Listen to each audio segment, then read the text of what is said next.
మందిరానికి చేరి వచ్చిన ప్రియులందరికీ నా వందనాలు తెలియజేస్తా ఉన్నాను. అంటే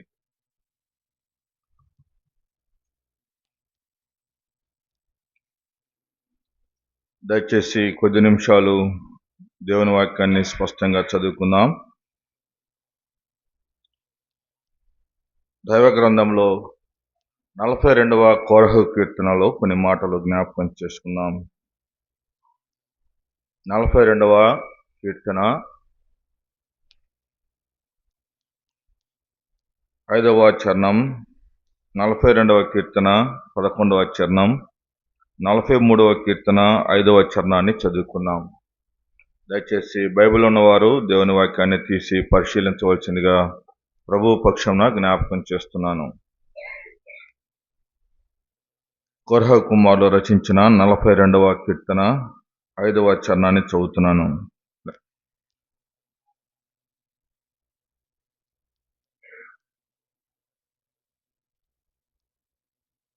4వ చరణం ఆఖరి భాగం 5వ చరణాన్ని చదువుతున్నాను. నా ప్రాణమా నాలో కరిగిపోవచ్చున్నది, నా ప్రాణమా నీవు ఎలా కృంగి ఉన్నావు, నాలో నీవేలా తొందరపడుచున్నావు. దేవుని యందు నిరీక్షణ ఉంచుము, ఆయనే నా రక్షణకర్త అనియు నా దేవుడనియు చెప్పుకొనుచు ఇంకనూ నేను ఆయన స్తుతించెదను. 42వ కీర్తన 11వ చరణాన్ని కూడా చదువుతున్నాను. నా ప్రాణమా నీవేలా కృంగి ఉన్నావు, నాలో నీవేలా తొందరపడుచున్నావు. దేవుని యందు నిరీక్షణ ఉంచుము, ఆయనే నా రక్షణకర్త నా దేవుడు, ఇంకనూ నేను ఆయన్ను స్తుతించెదను. 43వ కీర్తన 5వ చరణం కూడా చదువుకుందాం. నా ప్రాణమా నీవేలా కృంగి ఉన్నావు, నాలో నీవేలా తొందరపడుచున్నావు. దేవుని యందు నిరీక్షణ ఉంచుము, ఆయనే నా రక్షణకర్త నా దేవుడు, ఇంకనూ నేను ఆయనను స్తుతించెదను. చదివిన మాటే తిరిగి మనం చదువుకున్నాం. ఉదయకాలం 10 నిమిషాలు ఎందుకో ఈ మాటను మీతో పంచుకోవాలని నేను ఆశపడతా ఉన్నాను. దైవ గ్రంథంలో కొన్ని మాటలు, కొన్ని ప్రశ్నలు ఉన్నాయి. ఈ ప్రశ్నల్లో కొన్ని ప్రశ్నలు నేను మీ ముందుకు తీసుకొస్తూ ఉన్నాను. క్వశ్చన్ మార్క్ వేసి ఉంది అంటే ఒక వచనం అంతములో అది ప్రశ్న అని అర్థం చేసుకోండి. ఆ ప్రశ్న వేయబడింది అంటే అది ఆనాటి వ్యక్తులకే కాదు, ఈనాటి మన జీవితాల్లో కూడా అది ప్రశ్న ఉంది అనే మాట నేను జ్ఞాపకం చేయాలని కోరుతున్నాను. మెట్టుకు ఈ సంవత్సరం అంతట్లో కూడా ప్రభు తన కృప చూయించి, తన విశేషమైన కృప కనికరంలో, దయలో, వాత్సల్యతలో మరి స్థానిక సంఘంలో కూడా నేను కలిసి మీతో కూడా కలిసి దేవదేవుని స్తుతించడానికి, ఆరాధించడానికి దేవుడిచ్చినటువంటి కృప కొరకై దేవుడిని ఎంతగానో స్తుతిస్తున్నాను. సంఘానికి కూడా నా వందనాలు తెలియజేస్తా ఉన్నాను. ఉన్న పరిస్థితుల్లో ఈ సంవత్సరం అంతటిలో కూడా కొన్ని పరిస్థితులు ఆలోచన చేస్తున్నప్పుడు ప్రతి కుటుంబంలో, ప్రతి ఇంటిలో, ప్రతి సంఘంలో, ప్రతి స్థితిగతిలో, ప్రతి వ్యక్తిత్వంలో కూడా కొన్ని విశేషమైన పరిస్థితులు ఉంటాయి. ఆ పరిస్థితుల్లో మేము గత కొన్ని దినాలుగా మా కుటుంబంలో ఆరాధన లేక ఆలోచన చేస్తున్నప్పుడు దేవుని మహాకృపను బట్టి మా కుటుంబంలో అందరూ రక్షించబడటానికి దేవుడు అవకాశం ఇచ్చాడు. అందును బట్టి దేవుని నేను ఎంతగానో స్తుతిస్తున్నాను. గత 4వ వారం మరి ఇలాగే వాక్యం చెప్తూ ఉండగా మైటి రక్షించబడటానికి దేవుడు కృప చూపించాడు. అందును బట్టి దేవుని స్తుతిస్తున్నాను. తన జీవితంలో దేవుడు చేయవలసినటువంటి ఆశ్చర్య కార్యాలు, అద్భుత కార్యాలు, దేవుని కోసం తను నమ్మకంగా ఉండవలసినటువంటి జీవితాన్ని దేవుడు జ్ఞాపకం చేసుకోవాలని ప్రభుని కోరుతూ ఉన్నాను. ఆ ఒక్కటే లోటు ఉంది నా కుటుంబంలో. దేవుడు ఆ కార్యాన్ని కూడా తీర్చాడు. ఈ మాటలు చదువుతూ ఉండగా, ఈ మాటలు అర్థం చేసుకుంటూ ఉండగా, ఎందుకో ఈ వాక్య భాగం నా దృష్టిలో లేక దేవుడు నా వినికిడిలో తీసుకొచ్చాడు. నేను ఈ భాగాన్ని ఉదయకాలం మీతో పంచుకోవాలని ఆశపడతా ఉన్నాను. కొరహ కుమారులు మాత్రమే కాదు, కీర్తనల్లో చాలా పర్యాయాలు చాలా మంది తన ప్రాణాన్ని గురించి జ్ఞాపకం చేసుకున్నటువంటి వ్యక్తుల్లో కొంతమంది ఉన్నారు. వారిలో దావీదు కూడా ఉన్నాడు, కొరహ కుమారులు కూడా ఉన్నారు. దావీదు, కొరహ కుమారులు వీళ్ళందరూ కూడా దేవునిలో తన జీవితంలో కలిగిన కొన్ని బాధలు, కొన్ని కష్టాలు, కొన్ని నష్టాలు వారు ఎలా జ్ఞాపకం చేసుకుంటూ ఎలాగో ముందుకు కొనసాగారో ఉదయకాలం నేను జ్ఞాపకం చేయాలని ఆశపడతా ఉన్నాను. కొన్ని మాటలు జ్ఞాపకం చేయాలని కోరుతున్నాను. రండి. దేవుని బిడ్డలుగా, విశ్వాసులుగా మనం ఉంటున్నప్పుడు కుటుంబాల్లో, మనుషులలో, వ్యక్తులలో కొన్ని దుఃఖకరమైన పరిస్థితులు వస్తాయి. రావని నేను చెప్పలేను. కానీ వచ్చిన పరిస్థితుల్లో ప్రతి వ్యక్తి రెండు విధాలైన పద్ధతులకు లోనవుతుంటాడు. ఏంటి అంటే, శరీరంతో ఉన్నటువంటి ఈ దేహం చాలాసార్లు పై జీవితాన్ని, పై బ్రతుకును కోరుకుంటా ఉంటుంది. కానీ పైకి కనపడే ఈ రూపం, లోపల ఉన్నటువంటి స్వరూపం, ఈ రెండు ఎప్పుడు కూడా ఒకటి అవ్వలేవు. చాలా పరిస్థితుల్లో పై రూపం, లోపలున్న స్వరూపం, ఈ రెండు ఒకటి కాలేవు చాలా పరిస్థితుల్లో.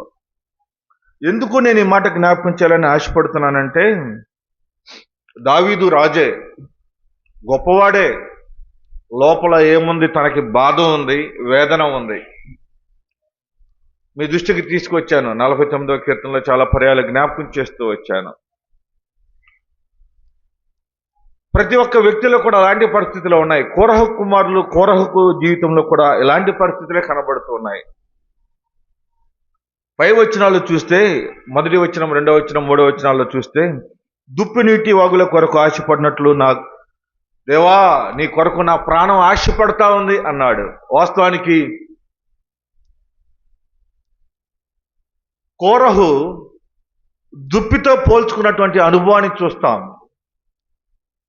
దుప్పి నీటి వాగులు ఎక్కడ దొరుకుతాయి అని అది ఎదురు చూస్తూ ఆశపడతా ఉంటుందట. కానీ కోరహుకైతే ఆ పరిస్థితి లేదు. కానీ తన జీవితం ఎలాగుందో తను పోల్చుకుంటున్నాడు. చాలా పర్యాయాలు మన దైనందిన జీవితంలో, మన కుటుంబ జీవితంలో, వ్యక్తిత్వంలో, ఆధ్యాత్మిక జీవితంలో ఏదో ఆశ ఉంది. ఆ ఆశ ఎలాగుంటుందంటే, ఆ ఆశను మనం ఎలాగో ఆలోచన చేయాలో, ఎలాగో దానిని నెరవేర్చుకోవాలో, ఎలాగో జీవించాలో, ఎలాగో పొందాలో తెలియని బ్రతుకుల్లో, భయాందోళనలో బ్రతుకుతున్నాం. భక్తుడు ఆరంభంలో చక్కని మాట జ్ఞాపకం చేశాడు. అంటూ 2వ చరణంలో అన్నాడు. చూడండి, 42వ కీర్తన 2వ చరణం. నా ప్రాణము దేవుని కొరకు తృష్ణ గొనుచున్నది, పైనేమో ఆశపడుతుందన్నాడు. రెండవదేమో తృష్ణ కొడుతుందని చెప్పాడు.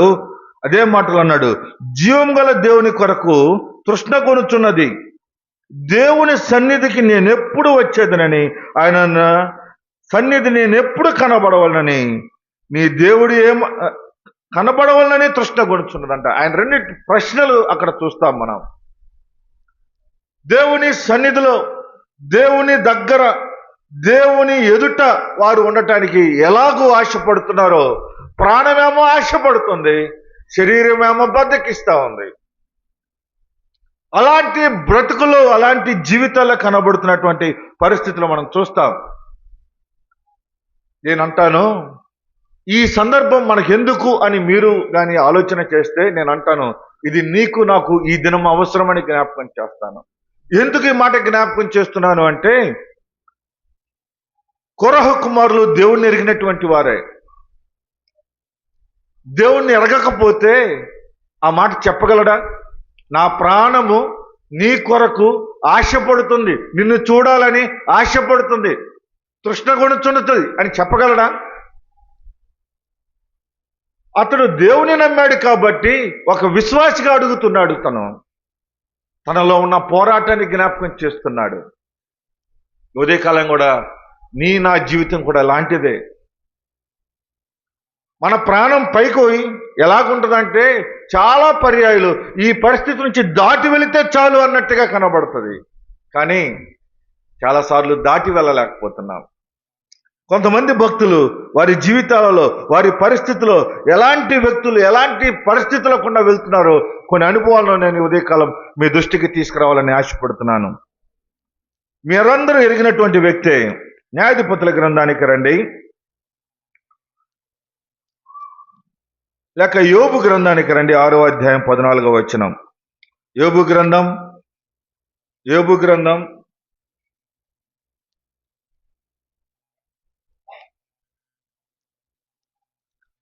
ప్రాణం కృంగితే ఉండే జీవితాన్ని కొన్ని విషయాలు నేను మీ దృష్టికి తీసుకురావాలని ఆశపడుతున్నాను. 6వ అధ్యాయానికి రండి. 6వ అధ్యాయం 14వ వచనాన్ని చదువుకుందాం. కృంగిపోయిన వాడు సర్వశక్తుడకు దేవుని యందు భయభక్తులు మానుకొనినను స్నేహితుడు వానికి దయ చూపతగును. నా స్నేహితులు ఎండిన వాగు వలె, మాయమైపోవు జల ప్రవాహం వలె నమ్మకూడని వారైరి. మంచు గడ్డలుండుట వలన, హిమము వాటిలో పడుట వలన అవి మురికిగా కనబడును. వేసవి రాగానే అవి మాయమైపోవును. ఈ ఉదయకాలం నేను ఈ మాటను ఎందుకు జ్ఞాపకం చేయాలనుకుంటున్నానంటే, తొందర పెట్టే పరిస్థితులు, తొందర పెట్టే జీవితం, తొందర కలిగించే పరిస్థితులు ఎలాగుంటాయో యోబు జీవితంలో మనం చూస్తాం. యోబులో కూడా ఏం కలిగిందంట 14వ చరణంలో మనం చూస్తాం కదా, వచనంలో చూస్తాం చూడండి. కృంగిపోయిన వాడు సర్వశక్తుడకు దేవుని యందు భయభక్తులు మానుకొనినను స్నేహితుడు వానికి దయ చూపతగును. కృంగిపోయే జీవితంలో భయభక్తులు మానుకునే పరిస్థితులు కనపడితే దయచూప తగును. స్నేహితుడు దయ చూపిస్తాడు కానీ దేవుడు దయ చూపించడు అనే మాటను నేను జ్ఞాపకం చేస్తాను. ఎందుకు అంటే యోబు జీవితంలో చాలా పరిస్థితుల్లో యోబు గురించి దేవుడు జ్ఞాపకం చేశాడు. 1వ అధ్యాయంలో ఒక మాట నేను ఎలాగో జ్ఞాపకం చేస్తాను రండి. 22వ వచనం. 1వ అధ్యాయం యోబు గ్రంథం 22వ వచనం. ఈ సంగతులు ఏ విషయమందును యోబు ఏ పాపమును చేయలేదు. ఈ మాట పట్టుకోండి. తర్వాత దేవుడు అన్యాయము చేసినని చెప్పలేదు. ద క్యారెక్టర్ ఆఫ్ జోబ్, యోబు యొక్క క్యారెక్టర్ ఏంటంటే పాపము చేయని క్యారెక్టర్. అసలు యోబు గురించి దేవుడు అన్నాడు. ఎవరు రాయించారు ఈ భక్తు? 1వ అధ్యాయం 1వ వచనం. ఊజు దేశమునందు యోబు అని ఒక మనుషుడుండెను. అతడు యథార్థవంతుడును న్యాయవంతుడునై దేవుని యందు భయభక్తులు కలిగి చెడుతనమును విసర్జించిన వాడు. యోబు క్యారెక్టర్ మనం ఆలోచన చేస్తే భయం ఉంది, భక్తి ఉంది, యథార్థత ఉంది, న్యాయం ఉంది. ఇంకా చూస్తే చెడుతనాన్ని విసర్జించేటువంటి జీవితం ఉంది యోబులో. కానీ యోబుకి ఏమొచ్చిందంట చెప్పండి? ఇన్ని గొప్ప పరిస్థితులున్నా యోబుకి ఏం కలిగిందంట? కృంగిపోయే పరిస్థితి వచ్చింది. ఎలా కృంగిపోయాడు యోబు? 1వ అధ్యాయానికి రండి. త్వరగా నేను ముగిస్తాను, ఎక్కువ సమయం తీసుకోను. 14వ వచనం అక్కడక్కడ చదువుతున్నాను, ఆ మాటలు పట్టుకోండి. 14వ వచనం, 1వ అధ్యాయం 14వ వచనం. ఎలా కృంగిపోయాడు? ఎద్దులు నాగలి దున్నున్న గాడిదలు వాటి సమీపమున మేయిచుండగా షెబాయీములను వాటి మీద పడి వాటిని పట్టుకొని పోయిరి. వారికి ఉన్నటువంటి ఎద్దులు వేరే వాళ్ళు తీసుకువెళ్ళిపోయారు.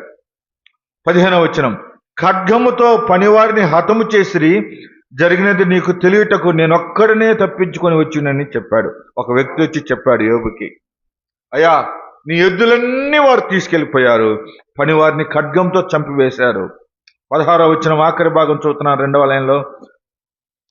మరొకడు, ఈ మాటలు ఒక వ్యక్తి చెబుతూ ఉండగా మరొకడు వచ్చి చెప్తున్నాడు, దేవుని అగ్ని ఆకాశం నుండి పడి గొర్రెలను పనివారిని రగుల పెట్టి కాల్చివేసెను. ఈ వార్త ఇంకొకడు చెబుతూ ఉండగా మరొకడు పరిగెత్తుకుంటూ వచ్చాడు. 17వ వచనం మధ్య భాగంలో చదువుతున్నాను. కల్దీయులు 3 సమూహములుగా వచ్చి ఒంటెల మీద పడి వాటిని కొనిపోయి ఖడ్గము చేత పనివారిని చంపిరి. తనకున్నటువంటి ఆస్తిలో, తనకున్నటువంటి ఆ పరిస్థితుల్లో, అతనుకున్నటువంటి ఆస్తి, తనకున్నటువంటి ఒంటెలు, తనకున్నటువంటి గాడిదలు, తనకున్నటువంటి ఎద్దులు, తనకున్నటువంటి గొర్రెలు, వాటన్నిటిని పట్టుకొని పోతున్నారు, పనివారిని చంపివేస్తున్నారు, తగలబెడుతున్నారు. ఈ మాటలు చెబుతూ ఉండగా 18వ వచనానికి రండి.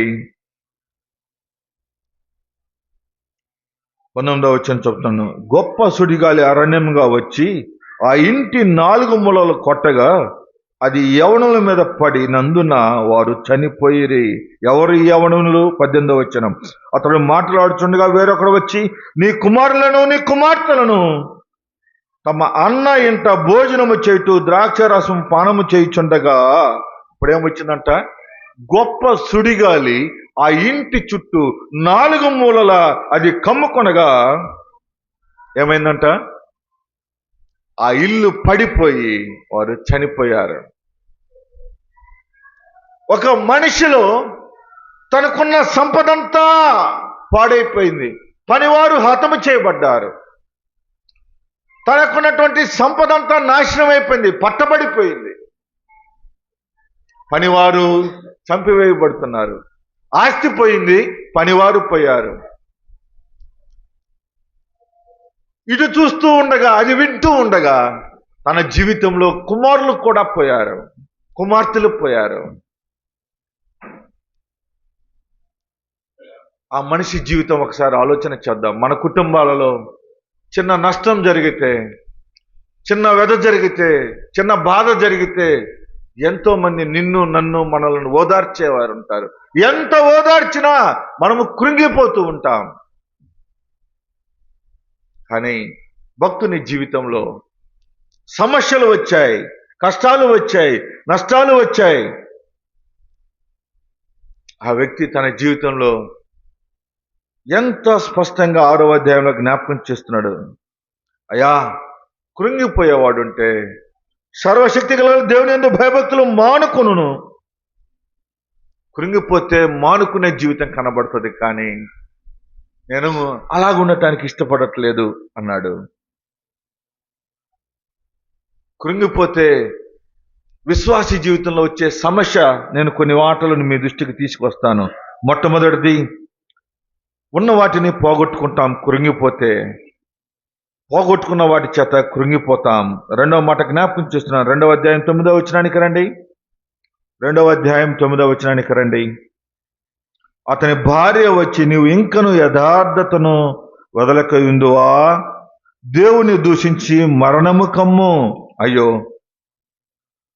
2వ మాట, మొట్టమొదటిది కృంగిపోతే, ఉన్న వాటిని పోగొట్టుకున్న వల్ల కృంగుదల వస్తుంది. కృంగుదల వచ్చినందుకు మన ఇంట్లో వారు, మనకు సంబంధించిన వారు అడిగే మాట, చెప్పే మాట ఏంటంటే, ఎందుకు నువ్వు యథార్థత అంటున్నావు? యథార్థత వలన నీకు వచ్చే నష్టం చూసావా? యథార్థతను విడిచిపెట్టి చచ్చిపో అని చెప్తున్నారు. 3వ మాట 2:9లోనే జ్ఞాపకం చేస్తాను. దూషించమని చెప్తుంది తన భార్య, దూషించమని చెప్తుంది. 4వ మాట జ్ఞాపకం చేస్తున్నాను. ఇంకా చాలే బ్రతుకు, నీవు నీ యథార్థత బ్రతుకు, ఆ యథార్థ బ్రతుకుని చంపివేయి. అపనమ్మకమైన జీవితాన్ని, యథార్థతని సాక్ష్యం పొందిన జీవితం ఇంకా చంపేయి. కారణం ఏంటంటే, నీ యథార్థత జీవితం అని నువ్వు పట్టుకున్నావే, అది నీ బంధువులను, నీ పనివారిని, నీ సంపదను, నీ బిడ్డలను, నీ ఇంటిని పాడు చేసిందని అది చూపిస్తా ఉండగా అవన్నీ డిమాండ్ చేసి మనిషిని కృంగదీస్తా ఉన్నాయి. ఉదయకాలం జ్ఞాపకం చేస్తున్నాను, మనిషి జీవితంలో కృంగుదల బయట నుంచి రాదు, మనలో నుంచే, మన కుటుంబంలో నుంచే, మన వారి నుంచే, మనతో ఉన్న వారి నుంచే, మన పరిస్థితుల నుంచే మనకి కృంగుదల కలుగ చేసే జీవితాలు మనం కలిగి ఉంటాం చాలా పర్యాయాలు. ఉదయకాలం యోబు మనలాంటి మనుషుడే, కానీ తన జీవితంలో వచ్చిన నష్టం తన జీవితాన్ని కృంగతీసింది, తన బ్రతుకును కృంగతీసింది, తన స్థితిగతులను కృంగతీసింది. కృంగతీస్తే ఏం చేయాలి? కృంగిపోయే సందర్భాలు కొంతమంది వ్యక్తులను ఇంకా నేను మీ ముందుకు తీసుకురావాలని ఆశపడుతున్నాం. కృంగిపోతే ఏమైపోతాం? న్యాయాధిపతుల గ్రంథానికి రండి, 11వ అధ్యాయం 35వ వచనం. న్యాయాధిపతుల గ్రంథం 11వ అధ్యాయం. కృంగుదల ఎంత భయంకరమైన డిమాండ్ కలుగు చేస్తుందో నేను మీకు జ్ఞాపకం చేయాలని ఆశపడుతున్నాను. ఏ విషయాల్లో మనం కృంగిపోతున్నామో తర్వాత ఆలోచన చేద్దాం, కానీ కృంగుదల ఎలాంటి పరిస్థితులను దారితీస్తుందో న్యాయాధిపతుల గ్రంథం 11వ అధ్యాయం 35వ వచనం. కాబట్టి అతడు ఆమెను చూచి తన బట్టలు చింపుకొని, అయ్యో నా కుమారి, నీవు నన్ను బహుగా కృంగజేసితివి, నీవు నన్ను తల్లడింపచేయు వారిలో ఒకటివయ్యున్నావు. నేను యెహోవాకు మాట ఇచ్చున్నాను గనుక వెనుక తీయలేను అనగా. ఇక్కడ మనము యెఫ్తా గురించి చూస్తాం. చాలా పరిస్థితులు దేవుని కోసం నిలబడితే జీవితంలో కృంగుదల వస్తుంది, కృంగిపోయే పరిస్థితి కనబడుతుంది. కానీ ఆ పరిస్థితి నుంచి మనము భయపడి కృంగిపోతే నష్టం కొని తెచ్చుకుంటాం. ఈ సంవత్సరం అంతట్లో చాలా పరిస్థితులు ఇలాగే వచ్చి ఉంటాయి, ఇలాగే ఉండి ఉంటాం. యెఫ్తా యుద్ధం చేశాడు. యుద్ధానికి ముందు దేవుడిని అడిగాడు, అయ్యా ఆ యుద్ధం కానీ నువ్వు నాకు విజయాన్ని అనుగ్రహిస్తే, ఆ విజయంలో నేను నీకు ఒప్పందం చేసుకుంటున్నాను, విజయము మీరు నాకు అనుగ్రహిస్తే ఆ విజయంలో నా ఇంటిలోకి నేను ప్రవేశిస్తున్నప్పుడు ఏదైతే నాకు ఎదురు పడుతుందో దాన్ని నేను నీకు ఇచ్చి నేను బలి అర్పిస్తాను అని చెప్పాడు. యుద్ధం చేసి జయముతో ఆనందంతో తండ్రి యుద్ధ భూమి నుండి ఇంటికి వస్తూ ఉండగా యెఫ్తా తన సైన్యముతో, తన మంత్రులతో, తన రథములతో తను ఇంటికి వస్తూ ఉండగా ఆ మాట విన్నటువంటి తన కుమార్తె, ఒక్కగానొక్క కుమార్తె, దేవుణ్ణి ఎరిగిన కుమార్తె, దేవుని బిడ్డగా ఉన్నటువంటి ఒక్కగానొక్క యవన బిడ్డ,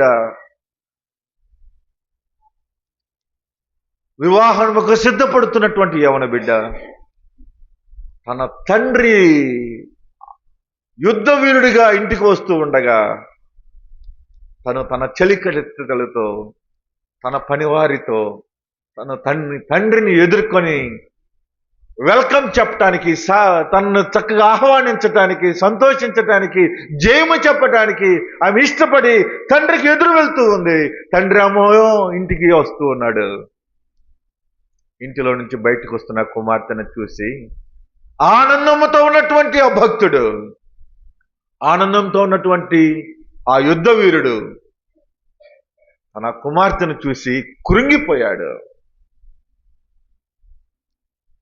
తన కుమార్తెను చూసి అంగలార్చాడు, కృంగిపోయాడు. సోదరుడా, సోదరి, పెద్దలారా, దేవుని బిడ్డలారా, జ్ఞాపకం చేస్తున్నాను, విశ్వాసులుగా అంగలార్పు ఉంది. కొన్ని పరిస్థితులు కృంగ చేసే పరిస్థితులు ఉన్నాయి. కానీ యెఫ్తా అంటాడు, చాలా స్పష్టమైన మాట, చాలా చక్కని మాట అక్కడ జ్ఞాపకం చేస్తుంది. 35వ చరణంలో అన్నాడు, నీవు నన్ను బహుగా కృంగ చేసేటివి, నీవు నన్ను తలడింపజేయు వారిలో ఒకటివై ఉన్నావు. నన్ను కొంతమంది యుద్ధ భూమి యందు చాలా మంది తలడింప చేశారు, శత్రువులు దండెత్తి తలడింప చేశారు. కానీ ఇప్పుడు నీవు కూడా వారిలో ఒకదాని వలె నా మనసును, నా హృదయాన్ని, నా కన్నీటిని, నా హృదయంలో ఉన్న బాధను, సంతోషాన్ని మొత్తాన్ని తీసివేశావు.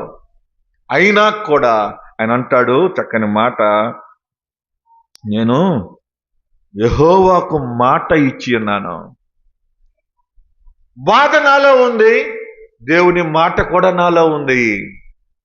కష్టం నాలో ఉంది, దేవుని మాట నాలో ఉంది. కన్నీరు నాలో ఉంది, దేవుని మాట నాలో ఉంది.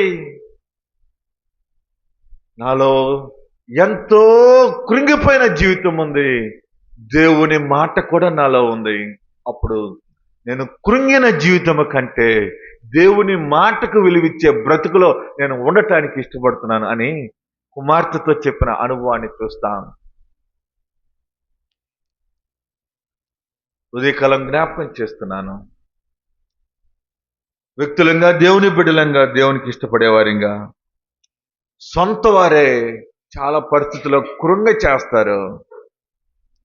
అయితే ఆ కృంగిన పరిస్థితుల్లో తిరిగి కట్టబడే జీవితం ఈ ఉదయకాలం నీకు నాకు అవసరం, మనకు అవసరం. తల్లడిల్లే పరిస్థితులు వస్తాయి. అది వ్యక్తుల ద్వారా రావచ్చు, కుటుంబీకుల ద్వారా రావచ్చు, పరిస్థితుల ద్వారా రావచ్చు, విశేషంగా మన ద్వారా కూడా మనకు రావచ్చు. కానీ నీవు దేవుని మాటకు ఆ కృంగిన పరిస్థితిలో నువ్వు కట్టుబడి ఉంటే దేవుడు నిన్ను ఎలాగూ వర్ధిల్ల చేస్తాడో నేను ముందు భాగంలో మీతో జ్ఞాపకం చేయాలని ఆశపడుతున్నాను. యోబు గ్రంథంలో జ్ఞాపకం చేశాను. ఇంటివారు, సంపద, కన్నబిడ్డలు సమస్తాన్ని ఆవేదనలో కోల్పోయినటువంటి పరిస్థితులు చూస్తాం.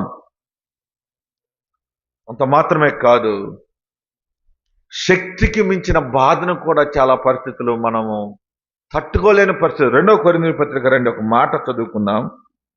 కొరింథీయులకు రాసిన 2వ పత్రిక 1వ అధ్యాయం 8వ వచన భాగాన్ని కూడా చదువుకుందాం.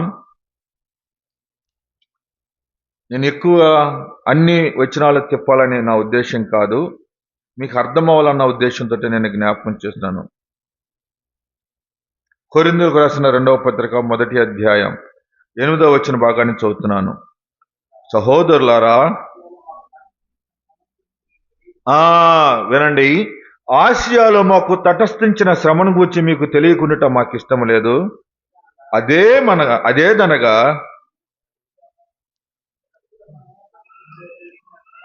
మేము బ్రతుకుదము నమ్మకము లేక ఉండునట్లుగా మా శక్తికి మించిన అత్యధికమైన బాధ వలన ఏమైపోయారంట వారు కృంగిపోయారు. ఎవరు వారు? అపోస్తులలో అయిన పౌలు. 1వ అధ్యాయం 1వ వచనంలో చూద్దాం.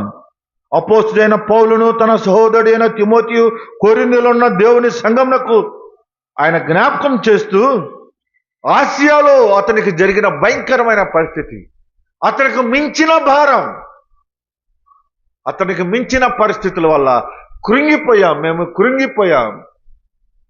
మించిన పరిస్థితులు మనిషిని కృంగదల కలుగ చేస్తాయి. ఆధ్యాత్మిక జీవితంలో కృంగిపోయే పరిస్థితులకు వెళ్ళిపోతాం. చాలా పరిస్థితులు కృంగిపోతాం. మనకంటే మన ముందున్న పరిస్థితులు చాలా డిమాండ్ చేస్తాయి, చాలా పెద్దవిగా కనబడతాయి. అలాంటి పరిస్థితుల్లో మనం కృంగిపోయే జీవితంలోకి, నెట్టబడే జీవితంలోకి వెళ్ళిపోతాం అనే మాటను నేను జ్ఞాపకం చేయాలని ఆశపడుతున్నాను. అంత మాత్రమే కాదు, 38వ కీర్తన 6వ చరణానికి రండి. 38వ కీర్తన 6వ చరణం. ఇంకా ఏ పరిస్థితుల్లో మనను కృంగిపోతాం? విశ్వాసులే వారు పరిస్థితిని బట్టి, సేవకులు వారు చేసిన పనిని బట్టి, వారి కలిగి ఉన్న స్థితిగతులను బట్టి కుంగిపోయారు. కానీ ఇది ఇక చాలా భయంకరమైన పరిస్థితి. 38వ కీర్తన 6వ చరణానికి రండి. నేను శ్రమ చేత మిక్కిలి కృంగి ఉన్నాను, దినమెల్లా దుఃఖాక్రాంతుడినై సంచరించుచున్నాను.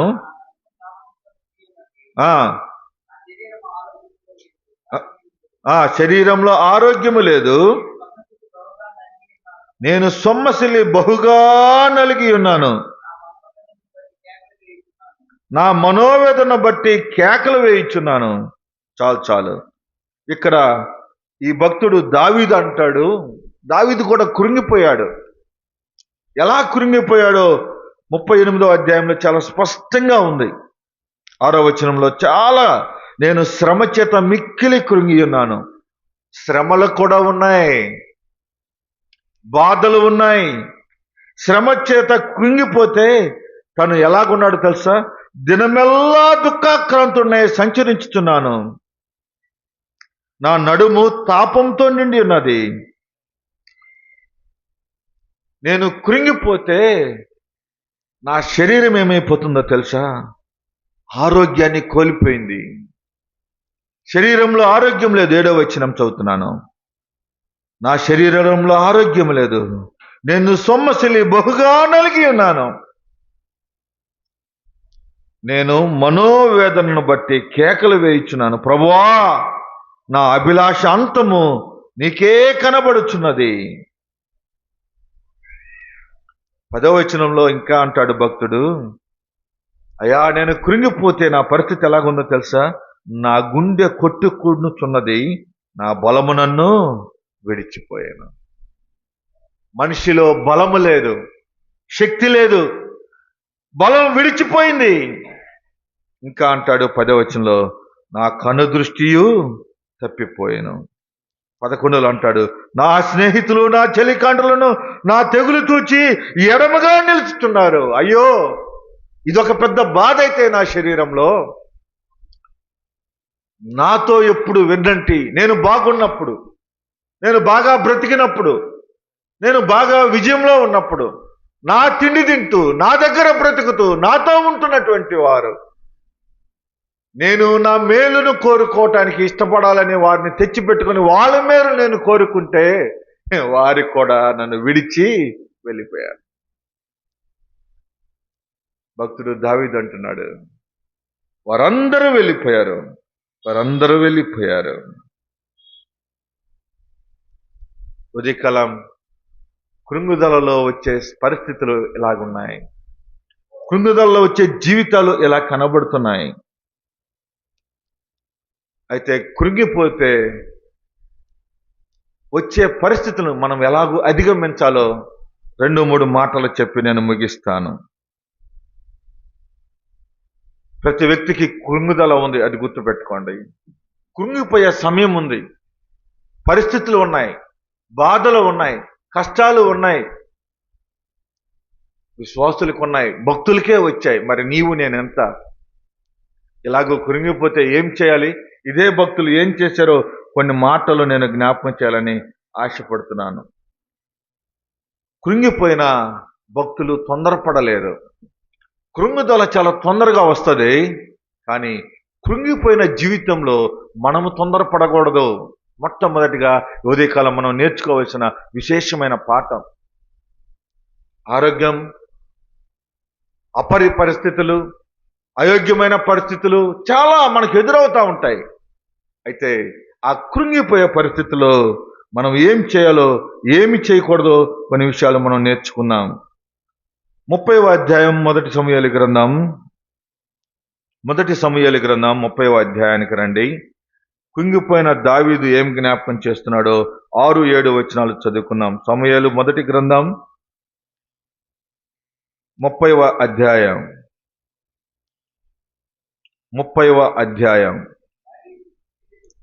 6-7 వచనాలు దయచేసి అందరూ తీయండి. 6-7 వచనాలు చదువుకుందాం. దావీదు మిక్కిలి దుఃఖపడెను, మరియు తమ తమ కుమారులను బట్టి కుమార్తెలను బట్టి జనులందరికీ ప్రాణము విసికినందున రాళ్ళు రువి దావీదును చంపుదము రండని వారు చెప్పి కొనగా, దావీదు తన దేవుడైన యెహోవాను బట్టి ఏం తెచ్చుకున్నాడట? వాస్తవానికి దావీదుకి ఎంత భయంకరమైన బాధో ఇక్కడ. కృంగిపోయాడు దావీదు. తన సొంత వారే, తన కుమారుడే, తన సైన్యమే రెండు భాగాలుగా విడిపోయి దావీదును చంపివేద్దాం. తను ప్రేమించినటువంటి వారే తన మీదకు దండెత్తి రాగా కృంగిపోయిన దావీదు ఇప్పుడు ఏం చేస్తున్నాడట చెప్పండి? ఏం చేస్తున్నాడు? వేరే వాళ్ళని ఆశించలేదు, వేరే సైన్యాన్ని కోరుకోలేదు, వేరే రాజుల దగ్గరికి వెళ్ళలేదు. సోదరి పెద్దలారా, దేవుని బిడ్డలారా, జ్ఞాపకం చేస్తున్నాను, ఈ సంవత్సరంలో ఎన్నో పర్యాయాలు ఇలాంటి పరిస్థితులు వచ్చుంటాయి. మనకి చెప్పుకోలేక కృంగిపోయిన పరిస్థితులు చాలా ఉంటాయి, చాలా గాయాలు ఉంటాయి, చాలా కష్టాలు ఉంటాయి, చాలా కన్నీరు ఉంది, చాలా బాధ ఉంది, చాలా వ్యధ ఉంది, చాలా ఆవేదన ఉంది. ఒక్కొక్కరము ఏదన్నా చిన్న విషయాన్ని స్టార్ట్ చేస్తే మన బాధంతా మన కాళ్ళ మీద వేసుకుంటాం. వాళ్ళు అడక్కపోయినా ఎన్ని విషయాలు చెప్తామో, ఇంత బాధ ఎలా కడుపులో దాచుకున్నావయ్యా అని ఎదుటి వాళ్ళు మనల్ని అడుగుతూ ఉంటారు చాలా పర్యాయాలు. నేను అంటాను, ఎదుటి వాళ్ళకి చెప్తే నీ బాధ ఆ క్షణమే తగ్గిపోద్దాము, దాన్ని బట్టి సింపతి వచ్చింది అనుకుంటాం మనం. మానవుని నేచర్, మనుషుని నేచర్, ఆలోచన విధానం. ఎదుటి వ్యక్తికి చెప్పుకుంటే మన బాధ తగ్గి మనకి సింపతి వచ్చిద్దామో, మన మీద దయ కలిగి ఉంటారేమో అనుకుంటాం. నో, అది జరగదు. ఆ వ్యక్తి ఇంకొకరికి చెప్తారు, నలుగురికి చెప్పి విషయం ఉండవలసిన విధంగా మారిపోతా ఉంటది. అలాగ మారిపోతే ఏమి ఉపయోగం లేదు. భక్తుడు అంటాడు, దావీదు ఎవరిని ఆశించలా, ఎవరి దగ్గరికి వెళ్ళలా, ఎవరిని కోరుకోలే. అతను ఏం చేశాడంటే, వచనంలో చదువుకున్నాను, 6వ వచనం ఆఖరి భాగంలో చదువుతున్నాను. దావీదు తన దేవుడైన యెహోవాను బట్టి ధైర్యము తెచ్చుకునేను. పిమ్మట దావీదు ఏఫోదు తెమ్మని యాజకుడకు అహీమెలెకు కుమారుడైన అబ్యాతారుతో చెప్పగా, అబ్యాతారు ఏఫోదును దావీదునకు తీసుకుని వచ్చెను. నేను ఈ దండును తరిమిన యెడల దాన్ని కలుసుకొందున అని యెహోవా యొద్ద దావీదు విచారణ చేయగా, యెహోవా తరుము, నిశ్చయముగా నీవు వారిని కలుసుకొనక తప్పక నివారించువని దక్కించుకుందువని సెలవిచ్చాను. నీ వారందరినీ దక్కించుకుందువని సెలవిచ్చాడు. వారందరూ పైన పడి తన బిడ్డలను, తన భార్యలను, తనకున్నటువంటి వారందరినీ తీసుకెళ్ళటానికి శత్రువులందరూ భయపడి పైనబడి రావటానికి ఇష్టపడుతూ దండు కలుసుకుంటూ ఉంటే, కృంగిపోయి చేతగాని వాళ్ళలాగా ఉండక, నాకు ఎవరున్నారు, నా నేపథ్యం ఏంది, నా బలగమేంది, నా పేరేంది, నా గొప్పతనం ఏందని ఎదురు చూడక వెంటనే అతను చేసిన మొట్టమొదటి పని ఏంటంటే, దేవుని దగ్గరికి వెళ్ళి విచారణ చేశాడు. అనగా ప్రార్థించాడు, మనవి చేశాడు, అడిగాడు. ఆన్సర్ వచ్చే వరకు అడిగాడు. ప్రభువా, నాకు జరిగిన విపత్తి ఇది, దీనివల్ల నేను కృంగిపోయాను, నేను బాధపడ్డాను, ఈ బాధలో నేనేమి చేయాలి? What can I do? నేనేం చేయగలను? అప్పుడు దేవుడు అంటున్నాడు, నువ్వు లేచి పరిగెత్తు, నువ్వు దక్కించుకుంటావు. You can get up, you can go away. నువ్వు లేచి పరిగెత్తు. ఉదయకాలం జ్ఞాపకం చేసుకున్నాం. ఈ సంవత్సరం అంతట్లో కూడా చాలాసార్లు ఇంకా కృంగిపోయి అలాగే మనం ఉండి, అలాగే కూర్చొని, అలాగే బాధపడుతూ, అలాగే కృంగిన జీవితంలోనే మనం జీవిస్తూ, మన స్థితిగతులు మనం అలాగే దాట వేసుకుంటూ వెళ్తే ఇంకా కృంగిపోతాం. దానివల్ల నష్టమే. ప్రాణానికి క్షేమం లేదు, ఆరోగ్యానికి క్షేమం లేదు, శరీరానికి క్షేమం లేదు, మనసుకు క్షేమం లేదు, హృదయానికి క్షేమం లేదు, ఆలోచనకు క్షేమం లేదు, నడకు క్షేమం లేదు, ఇంటిలో క్షేమం లేదు, బంధువుల్లో క్షేమం లేదు. క్షేమం మనకు ప్రభువులో ఉంది. ప్రభు అంటున్నాడు, కృంగిపోయి నువ్వు అలాగుంటే నీకు ధైర్యం ఎక్కడి నుంచి వస్తుంది? నేను నీకు ధైర్యం ఇచ్చే దేవుడును, యుద్ధశూరుడు యెహోవా. ధైర్యము తెచ్చుకోమన్నాడు. దేవుడిని అడగగా దేవుడు ఇచ్చాడు. కృంగితే దేవుడు నన్ను చూస్తూ ఉంటాడులేని నీవు నేను అనుకోవచ్చు. అవును, కుంగితే మనల్ని దేవుడు చూస్తూ ధైర్యాన్ని ఇవ్వటానికి దేవుడు సిద్ధంగా ఉన్నాడు. దాన్ని ధరించుకోవాల్సిన బాధ్యత మనదే. దాన్ని ధరించుకోకపోతే ఆ ధైర్యం మనం పొందలేం, ఆ ధైర్యాన్ని మనం కలిగి ఉండలేం అనే మాట నేను జ్ఞాపకం చేస్తున్నాను. విలాప వాక్యాలకు రండి. రెండవ మాటను నేను జ్ఞాపకం చేయాలనుకుంటున్నాను. విలాప వాక్యాలు 3వ అధ్యాయం. విలాప వాక్యాలు 3వ అధ్యాయం. 3వ అధ్యాయం 21వ వచనం చదవండి. విలాప వాక్యాలు 3వ అధ్యాయం 21వ వచనం చదువుచండి.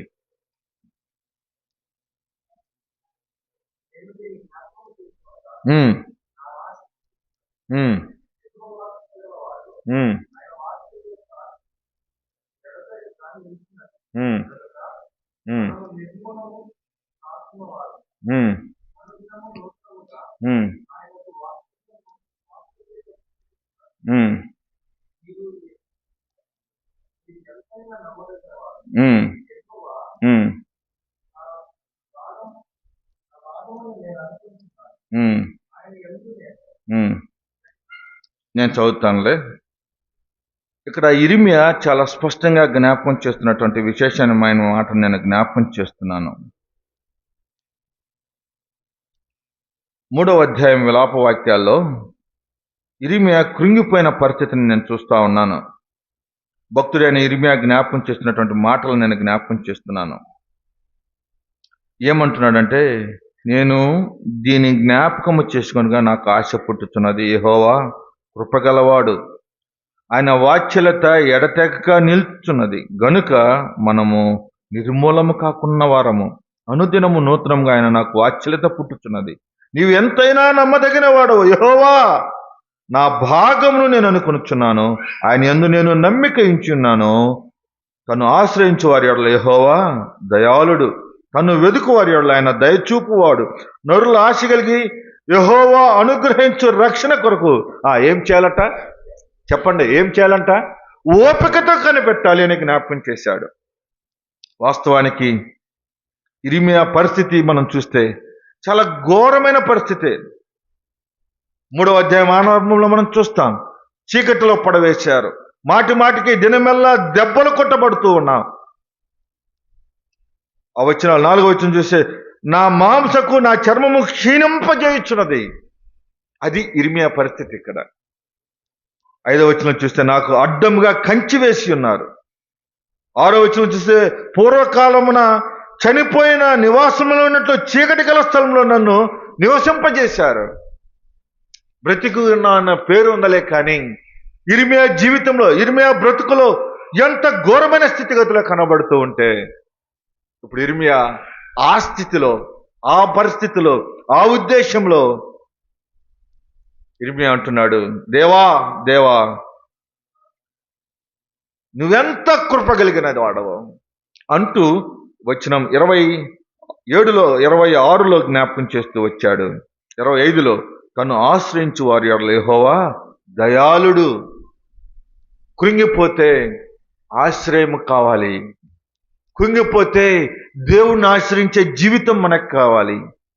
ఎప్పుడైతే మనము దేవుణ్ణి ఆశ్రయిస్తామో, 26వ వచనంలో ఉన్నాడు చూడండి, నరులు ఆశ కలిగి యెహోవాను అనుగ్రహించు రక్షణ కొరకు ఓపికతో కనిపెట్టుట మంచిది మంచిది. అప్పుడు ఆయన కృప మన పట్ల ఉంటుంది, ఆయన వాత్సల్యత మనకు ఉంటుంది. ఆయన వాత్సల్యత మనకు అనుగ్రహిస్తే ఏం జరుగుతుంది? వచనం 23లో జ్ఞాపకం చేశాడు. ఏమన్నాడు? దినదినము నూతనముగా ఆయనకు వాత్సల్యత పుట్టుచున్నది. ఎంతైనా నమ్మదగిన 24 ఆఖరిలో, ఆయన యందు నేను నమ్మిక ఉంచున్నాను. 24లో అన్నాడు, అయ్యా నేను ఇంత చేయాలంటే నా మాట ఏందో తెలుసా, నా ఉద్దేశం ఏందో తెలుసా, నా తలంపులు ఏందో తెలుసా, నా ఆశ ఏందో తెలుసా? యెహోవా నా భాగము. That is the part of my life. Jehovah నా భాగము, అది నా పార్ట్. యెహోవా అనే జీవితం నాలో భాగం. అలా స్వతంత్రించుకున్నాడు. కాబట్టి ఇర్మియా, మీరు ఇంటికి వెళ్ళిన తర్వాత విలాప వాక్యాలు 3వ అధ్యాయం స్పష్టంగా చదవండి. తన బ్రతుకులో కృంగిపోయాడు, నలిగిపోయాడు, ప్రాణం విడిగిపోయింది, పొంచుకుంది. ఎలుగుబంట్లు తన మీద పడుతూ ఉన్నాయన్నాడు 7వ వచనంలో. అలాంటి స్థితిగతులే నీకు నాకు ఉన్నాయి, మనకున్నాయి. కొన్ని మనం చెప్పుకోగలుగుతున్నాం, కొన్ని చెప్పుకోలేకపోతున్నాంలే. కానీ ఉదయకాలం జ్ఞాపకం చేస్తున్నాను, ఎన్ని స్థితిగతులున్నా దేవుని వాత్సల్యత మనకుంటే వాటన్నిటి నుంచి మనం విడిపించబడతాం. భక్తులకే శ్రమలు వచ్చాయి, నీకు నాకు రావటం పెద్ద విశేషం కాదు. కానీ భక్తులు ఆ శ్రమల నుండి ఎలాగూ బయటకు వచ్చారో, ఎలాగూ నిలవబడ్డారో, ఎలాగూ జీవించారో, తిరిగి ఎలాగూ కట్టబడ్డారో, ఉదయకాలం నీవు నేను కూడా అనుసరిస్తే మనం అలాగే ఉంటాం, అలాగే కట్టబడతామనే మాటను నేను జ్ఞాపకం చేస్తున్నాను ప్రియులారా. యోబు కృంగిపోయాడు కదా, ఇందాక మనం చదువుకున్నాం. యోబు కృంగిపోతే దేవుడు కృంగిపోయినటువంటి వ్యక్తిని ఏం చేశాడు? 1వ అధ్యాయం 1వ వచనం, యోబు తన నమ్మకాన్ని కోల్పోలేదు. జ్ఞాపకం చేసుకోండి. కృంగిపోయిన యోబు తన జీవితంలో ఎప్పుడు 1వ అధ్యాయం 21వ వచనం యోబు గ్రంథం మీరు తీయనక్కర్లేదు కానీ జ్ఞాపకం చేసుకోండి, తర్వాత చదవండి. తన నమ్మకాన్ని కోల్పోలేదు. 2వ మాట జ్ఞాపకం చేస్తున్నాను, 1వ అధ్యాయం 27వ వచనంలో అతడు నాకు అన్యాయం చేశాడని ఒక్క మాట కూడా చెప్పలేదు. యెహోవా ఇచ్చాను, యెహోవా తీసుకొని పోయాను. నేను నా తల్లి గర్భం నుండి దిగంబరిగా వచ్చితని, నేను దిగంబరిగానే పోతాను. ఉదయకాలం జ్ఞాపకం చేసుకుందాం, దేవునిని ఆశ్రయిస్తే ఉండే జీవితం ఏంటి అంటే కృంగుదలలో నమ్మకాన్ని కోల్పోకూడదు, బాధను కోల్పోకూడదు, దేవుణ్ణి దూషించకూడదు, సహవాసాన్ని దూషించకూడదు, పరిస్థితులను దూషించకూడదు. దేవుని దగ్గరికి వెళ్ళి మనకు జరిగిన దాన్ని చెప్తే దేవుడు దాన్ని జ్ఞాపకం చేసుకుంటాడు అనే మాటను నేను జ్ఞాపకం చేస్తున్నాను. యెఫ్తా గురించి న్యాయాధిపతుల గ్రంథంలో మనం జ్ఞాపకం చేసుకున్నాం. 11వ అధ్యాయం 35వ వచనంలో ఆయన జ్ఞాపకం చేశాడు. యెఫ్తా కృంగిపోయినా ఆయన అన్నాడు, దేవుడు మాట నేను ఇచ్చాను, మాటకు నేను కట్టుబడి ఉంటానంటే కుమార్తె ఉన్నాను, నానా నీ మాట చొప్పున కానివ్వు అంది. అనగలిగే జీవితం ఉందా? సొంత కుమార్తె, వివాహానికి సిద్ధమైన కుమార్తె. ఉదయకాలం మనం కూడా దేవుడు పెండ్లి కుమార్తెగా రాబోతున్నాడు. సంఘంగా మనం కూడా ఆయన ఎదుట ఉండిపోతా ఉన్నాం. ఆ సిద్ధపాటులో ప్రభు కోసం ప్రత్యేకించబడిన వారిగా, పవిత్రపరచబడిన వారిగా, పరిశుద్ధపరచబడిన వారిగా మనం ఉండగలిగే జీవితం మనకుందా? ఒక మాట, ఆఖరి మాట చదివి నేను ముగిస్తాను.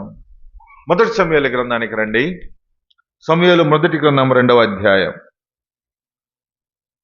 సమూయేలు మొదటి గ్రంథం 2వ అధ్యాయం వచనం 7 చదువుకున్నాం చూడండి. అందరూ తీయండి ఆ మాటను. 1 సమూయేలు గ్రంథం 2వ అధ్యాయం 7వ వచన భాగం చదువుకుందాం. అందరూ ఆ మాట తీయండి.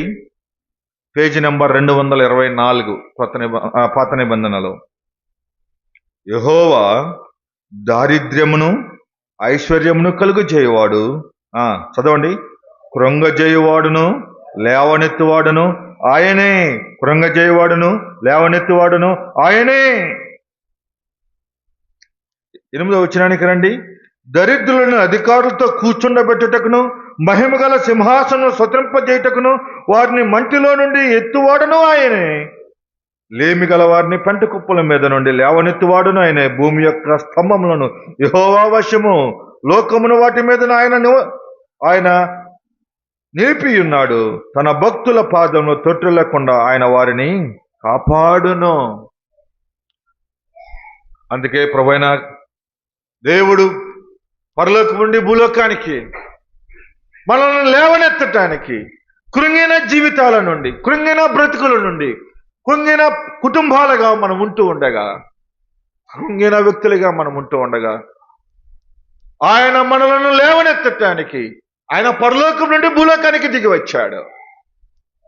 సింహాసనమాసీనుడైనటువంటి ఆ ప్రియ ప్రభు తండ్రితో కూడా ఉండటం విడిచిపెట్టకూడదనే భాగ్యమని ఎంచుకోనలేదు. కానీ తాను రిక్తునిగా, దీనునిగా ఆయన చేసుకొని పరలోకం నుండి భూలోకానికి వచ్చాడు.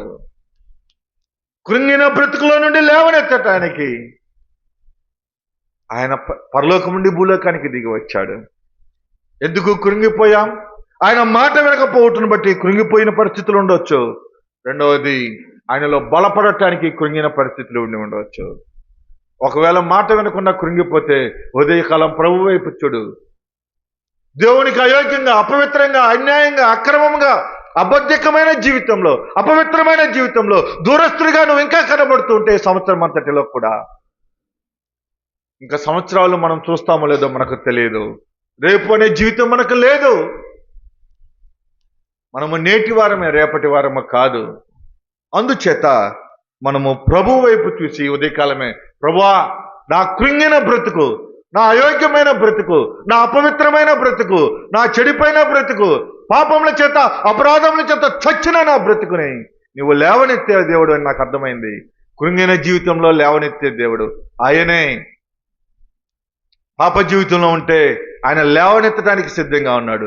విశ్వాసిగా కృంగిపోతే ఆయన అన్నాడు, ఆ కృంగ చేసింది నేనే, చేసి ఆయన ఏమంటున్నాడు, లేవనెత్తేది కూడా నేనే. యోబుని కృంగ చేశాడు, ఆయన కన్నీరు కార్చాడు, బాధపడ్డాడు, అన్నీ చేశాడు. కానీ తిరిగి దేవుడు ఏడంతలు ఆయనకి ఏం చేశాడు? ఏడంతల ఫలాన్ని ఇచ్చాడు. 7 అనగా సంపూర్ణమైన ఫలాన్ని, సంపూర్ణమైన ఆనందాన్ని, సంపూర్ణమైన విజయాన్ని, సంపూర్ణమైన ఘనతను ఆయనకి ఇచ్చాడు. తిరిగి ఉదయకాలం దేవుడు నీకు నాకు కూడా అలాగే ఇవ్వాలని ఆశపడుతున్నాడు. ఏ పరిస్థితిలో కృంగి ఉన్నామో తెలియదు. విశ్వాసిగా కృంగి ఉన్నావా? దేవుని బట్టి దేవుని దగ్గరికి రా. దేవుడు నీకు నీ కృంగుదల్లో లేవనెత్తే దేవుడు, నిన్ను జ్ఞాపకం చేసుకునే దేవుడు, నిన్ను అర్థం చేసుకునే దేవుడు. నువ్వు కృంగిన జీవితంలో నీకు నెమ్మదినిచ్చే దేవుడు, బలపరిచే దేవుడు, హృదయాన్ని సిద్ధపరిచే దేవుడు, శక్తినిచ్చే దేవుడు, ధైర్యాన్ని ఇచ్చే దేవుడు, తిరిగి విజయాన్ని ఇచ్చే దేవుడు. ఉదయకాలంలో అలాంటి జీవితంలో మనం ఉంటే అది మనకు మేలు అనే మాట నేను జ్ఞాపకం చేస్తున్నాను. తల వంచండి, ఒక మాట ప్రార్థన చేద్దాం.